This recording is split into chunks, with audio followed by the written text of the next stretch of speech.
une information pratique. Les livres qui sont sur la table, quand vous allez vous restaurer tout à l'heure, ils sont à votre disposition, vous pouvez vous servir. Hein, ils sont gratuits. Voilà. Donc, si vous intéresse, vous les prenez.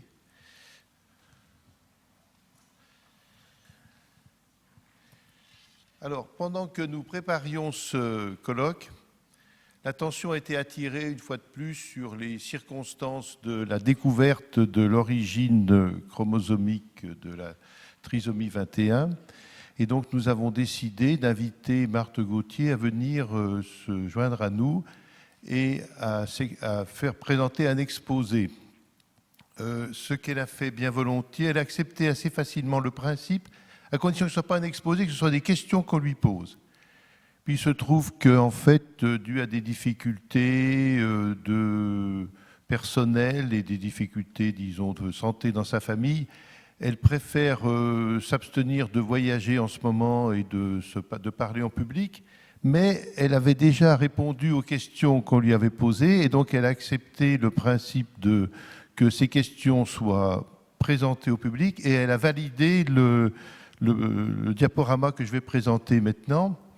Donc je vais essayer de faire ça assez rapidement. Donc notre idée, nous, évidemment, c'est que c'est une personne qui a beaucoup contribué à ce domaine. Donc nous lui sommes, en tant que parents, très reconnaissants de sa contribution. Elle a fait beaucoup d'autres choses dans sa vie, donc on voudrait lui rendre hommage et puis aider à clarifier un tout petit peu le débat là-dessus.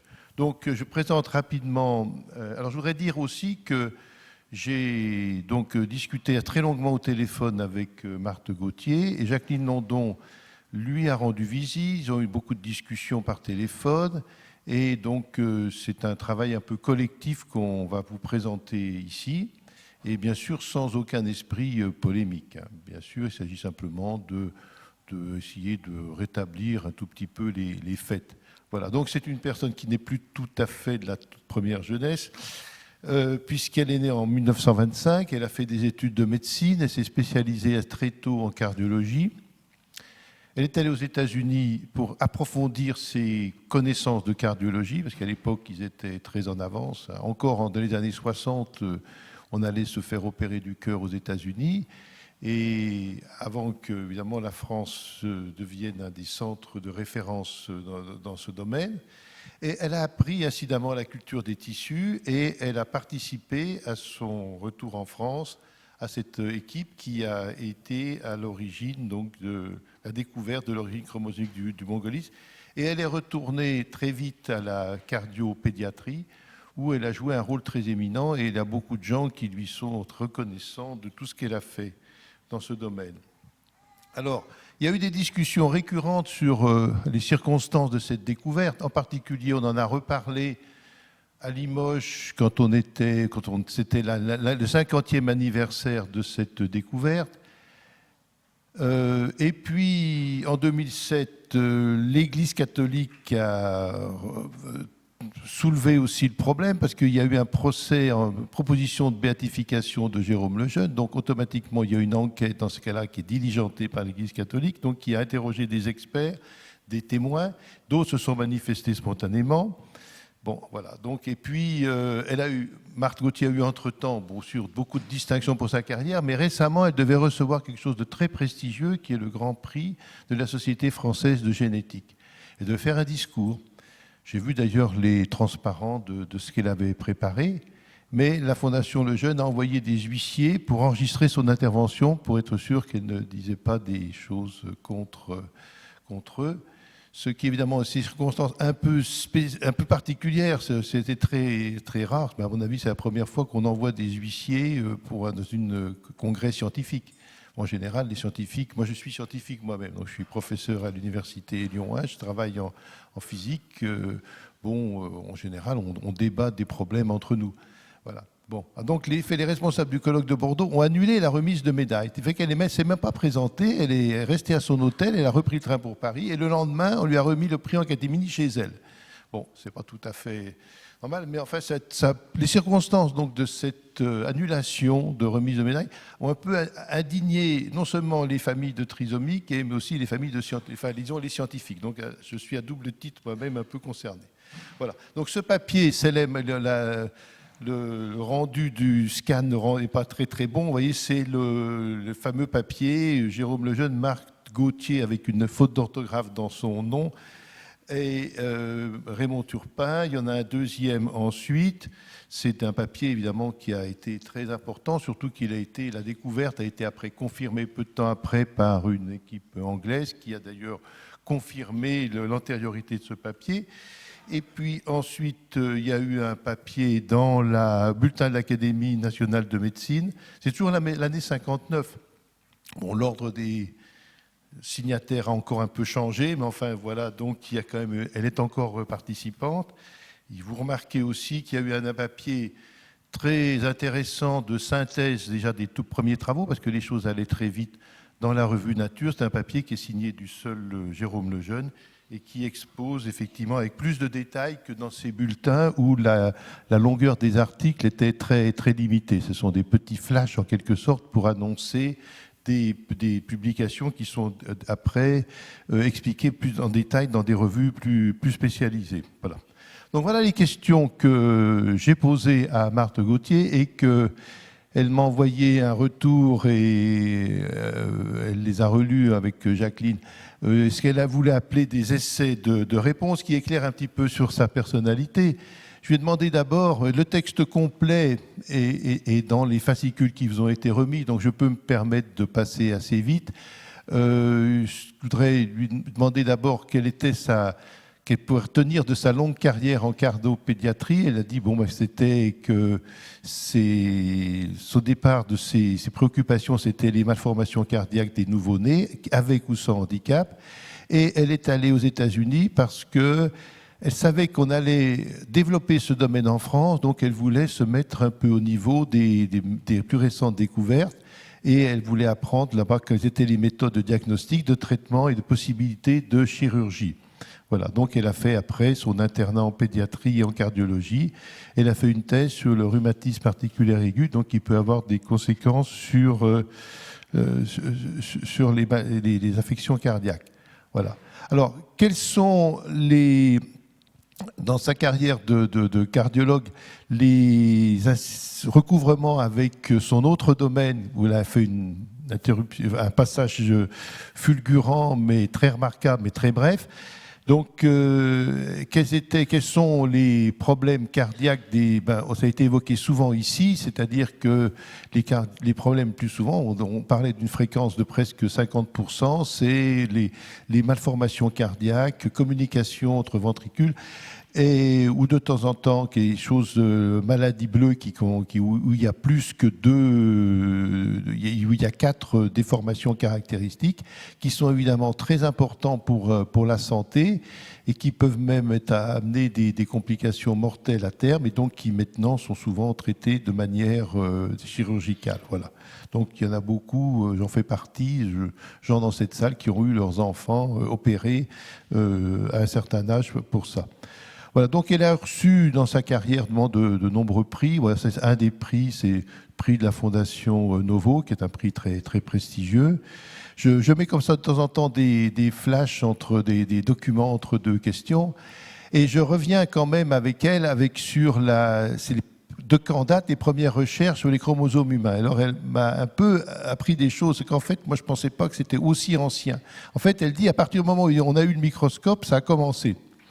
On a commencé sur les végétaux, puis après il y a eu sur les insectes. On a identifié les chromosomes sexuels sur des petits animaux. Et il y a eu des travaux très intéressants de Morgan sur la drosophile, sur lesquels ils reviendront, parce qu'ils avaient remarqué aussi que certaines anomalies étaient plus fréquentes avec l'âge. Voilà, donc c'est une chose qui avait attiré l'attention. Et de quand datent les recherches sur les humains?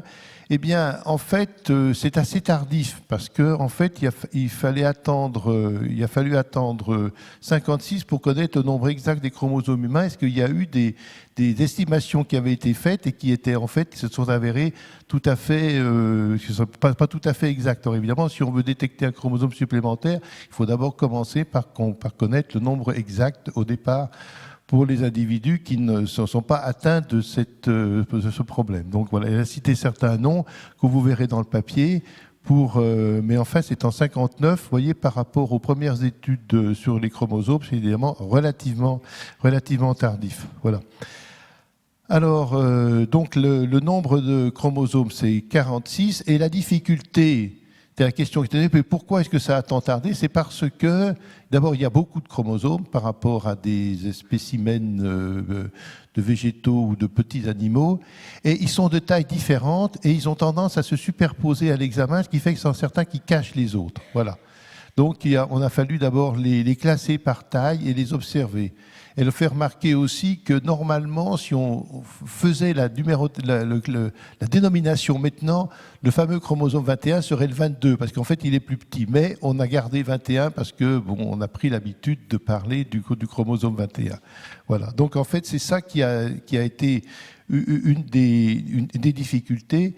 Et puis, une difficulté qu'elle a observée elle-même, c'était de passer de l'observation visuelle à l'observation, à la photographie et à la saisie des données. Voilà. Bon, voilà, on la voit ici, c'est toujours le prix. Elle est avec Robert Debré, qui est donc le père de Michel Debré, donc le grand-père des deux Debré qui sévissent en ce moment, et qui donc a été le fondateur de la pédiatrie moderne en France, disons. Voilà. Donc, c'est un prix, c'est une photo auquel elle tient beaucoup, et donc c'est pour ça elle nous l'a communiqué pour qu'on la mette ici. Alors, en quoi la recherche aux États-Unis était en avance sur l'Europe quand vous êtes allé travailler aux États-Unis? Bon, elle ne répond pas tout à fait à la question, mais enfin, ça, c'est un petit peu le style des interviews. Hein. On va poser une question et les gens répondent ce qu'ils veulent. Elle dit d'abord, moi je croyais qu'elle était partie là-bas pour apprendre justement la génétique, pour revenir. En fait, c'est pas ça du tout. En fait, elle est allée là-bas pour apprendre, pour se perfectionner sur la cardiologie.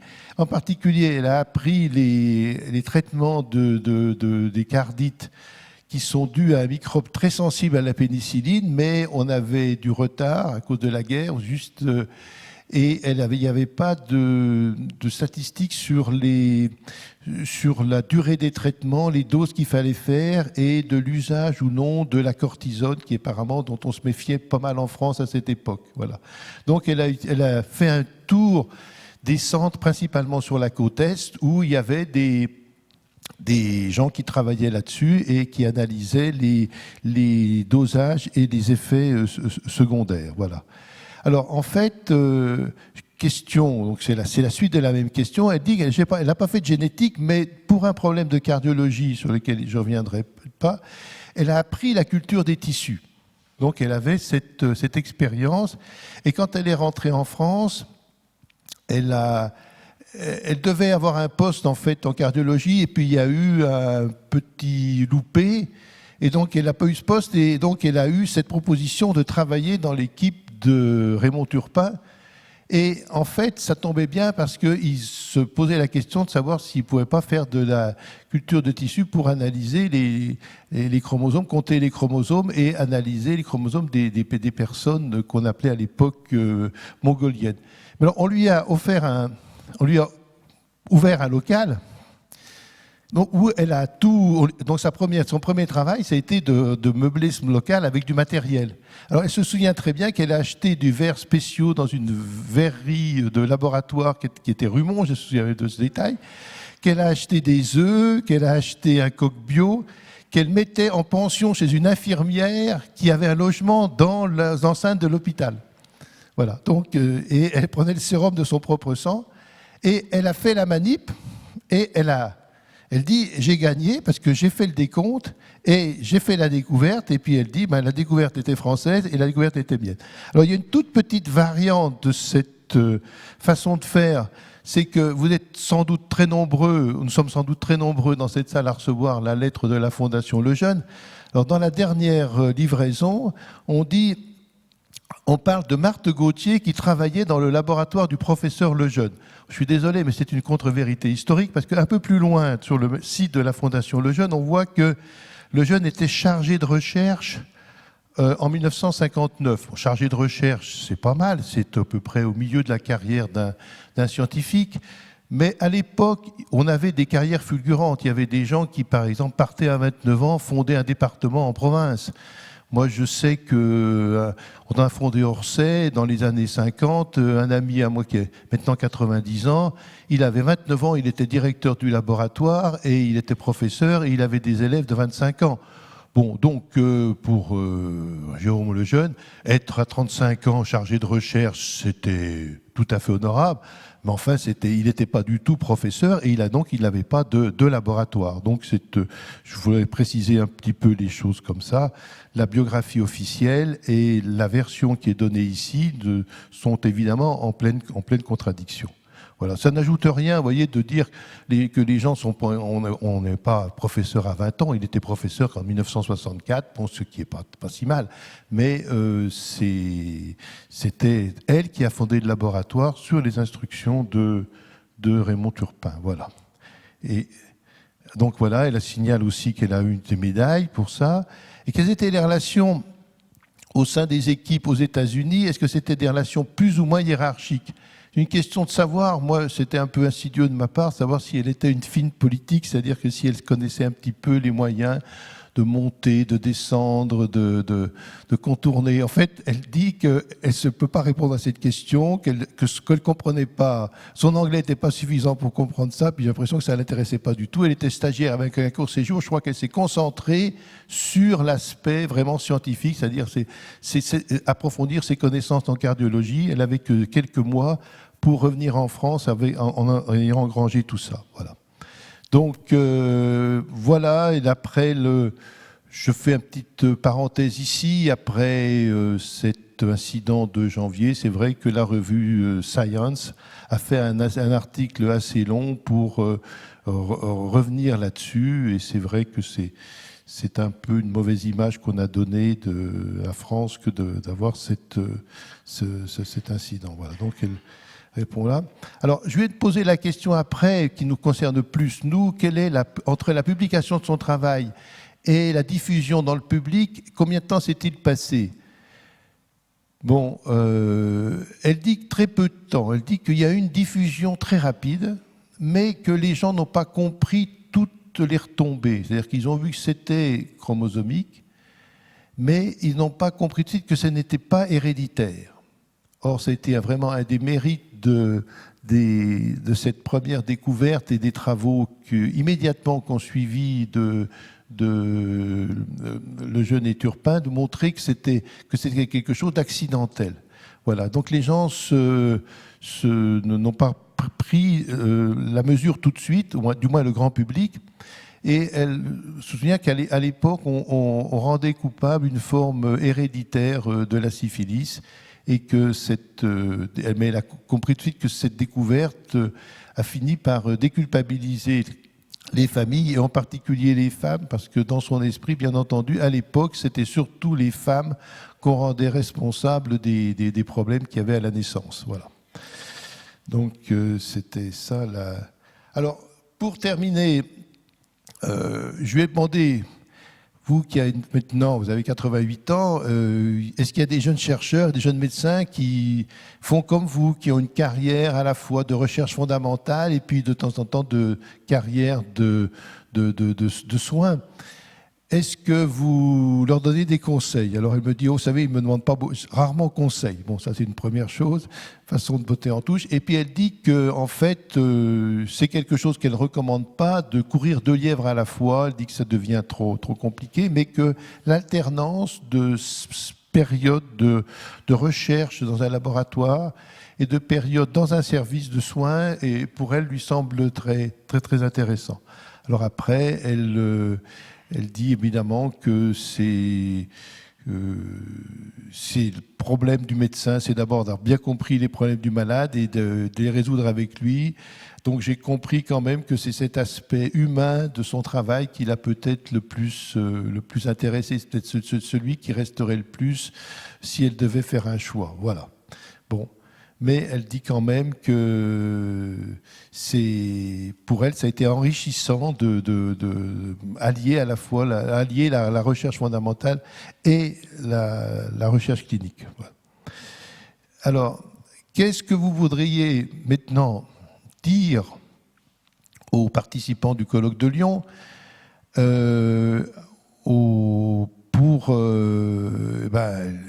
elle dit d'abord, c'est pas à moi de dire ce qu'ils ont à faire, hein, simplement ils connaissent sans doute mieux la réponse que moi, qu'elle est très consciente que on l'a vu encore hier, on l'a vu aussi dans les médias ces jours-ci, qu'il y a des personnes qui ont beaucoup de capacités, qui sont évidemment des modèles, mais qui ne sont pas, ce n'est pas le lot commun.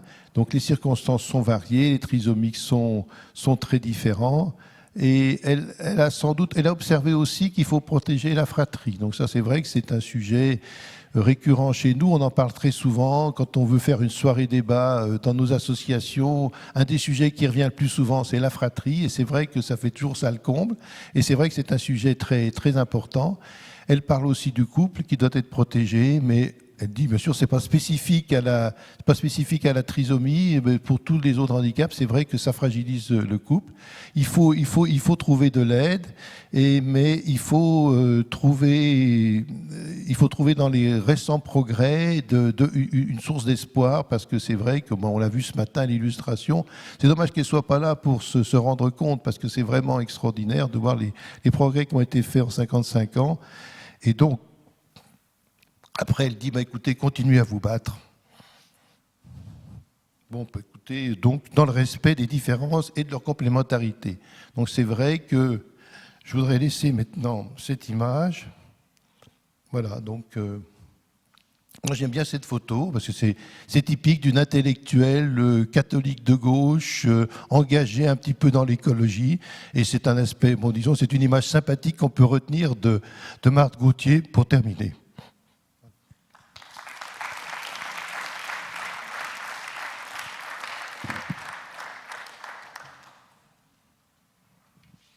Bon, écoutez, je ne sais pas s'il y a des questions, parce que moi, j'étais censé parler pour elle. Donc, je ne sais pas si vous voulez soulever des questions particulières ou ouvrir un petit débat là-dessus. Mais bon, moi, je voudrais peut-être ajouter quelque chose, puisque j'ai été la voir plusieurs fois, pas seulement maintenant, mais il y a plusieurs années. Elle ne tenait absolument pas à soulever la question de la découverte, parce qu'elle pense que Monsieur le professeur Lejeune a été une idole pour beaucoup de parents, et elle ne veut pas que pour ses parents, il y ait quelque chose qui soit déstabilisé.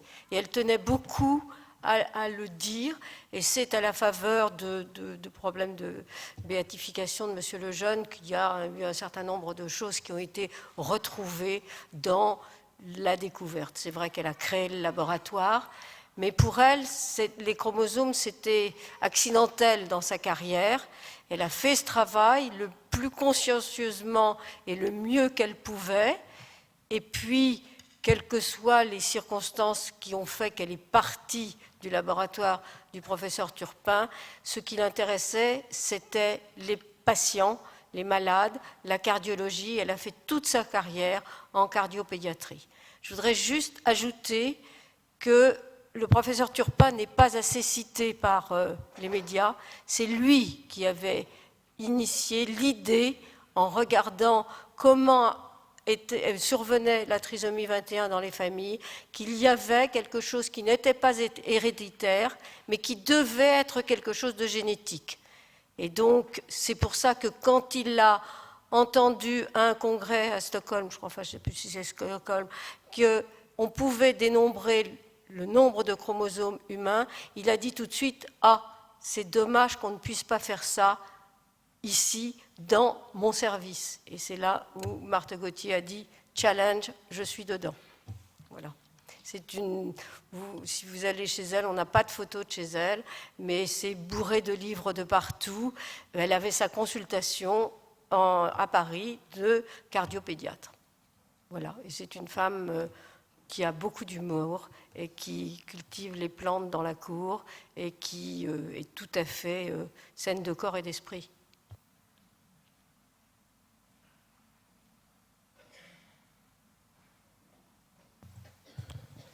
On peut peut-être l'applaudir avant d'aller manger.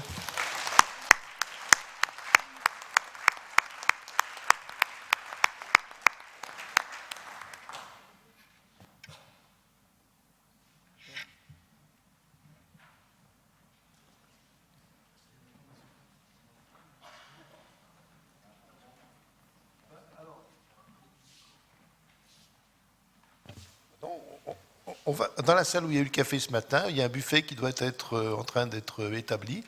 Donc on va y aller. Ne mangez pas tout parce qu'il y a une petite dizaine d'escrimeurs qui vont revenir plein d'appétit et c'est tout. Mais normalement, il y a assez pour tout le monde. Hein, voilà. Ils sont rentrés, ben alors ça va. Bon. Ça s'est bien passé, il n'y a pas de mort ?